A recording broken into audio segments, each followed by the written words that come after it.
ଯେତେବେଳେ ଅର୍ଜୁନଙ୍କର ତୀର ଯାଇ ସିଧା କର୍ଣ୍ଣଙ୍କର ବେକରେ ବାଜିଲା, ସେତେବେଳେ କର୍ଣ୍ଣ ହାତ ଯୋଡ଼ି ଶ୍ରୀକୃଷ୍ଣଙ୍କୁ କହିଲେ, ମାଧବ, ମୁଁ କାହିଁକି କି ଭୁଲ କରିଛି?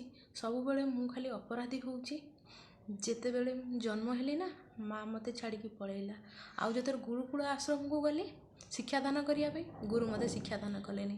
ଆଉ ଯେତେବେଳେ ଭରା ସଭାରେ ଦ୍ରୌପଦୀଙ୍କର ବିବାହ ଚୟନ ହେଉଥିଲା, ସେତେବେଳେ ମୋତେ ସମସ୍ତେ, ମୋର ସବୁ କ୍ଷମତା ଥାଇ ମଧ୍ୟ ସମସ୍ତେ ମୋତେ ପରାସ୍ତ କରିଦେଲେ, କାରଣ ମୁଁ କ୍ଷତ୍ରିୟ ନଥିଲି।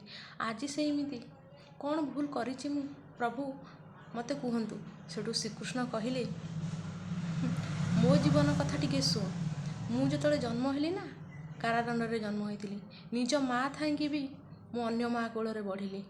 ଆଉ ସେଠି ଗୋରୁ ଚରେଇଲି, ଗାଈମାନଙ୍କର ସେବା କଲି, ଗାଈଙ୍କର ଗୁହ ପୋଛିଲି। ଏବେ ଆସିକି ମୁଁ ଏଇ ସ୍ତରରେ ପହଞ୍ଚିଛି। ଯିଏ ସତ୍ର ସାଥ ଦେବ ନା, ସେ ସବୁବେଳେ ସଦା ସୁଖୀ ରହିବ। ଆଉ ଯିଏ ମିଥ୍ୟାର ସାଥ ଦେବ ନା, ସବୁବେଳେ ବହୁ ଯନ୍ତ୍ରଣା ପାଇବ। ମୁଁ ଯାହା କହିଲି ତୁ ବୁଝିଲୁ କି ନାହିଁ?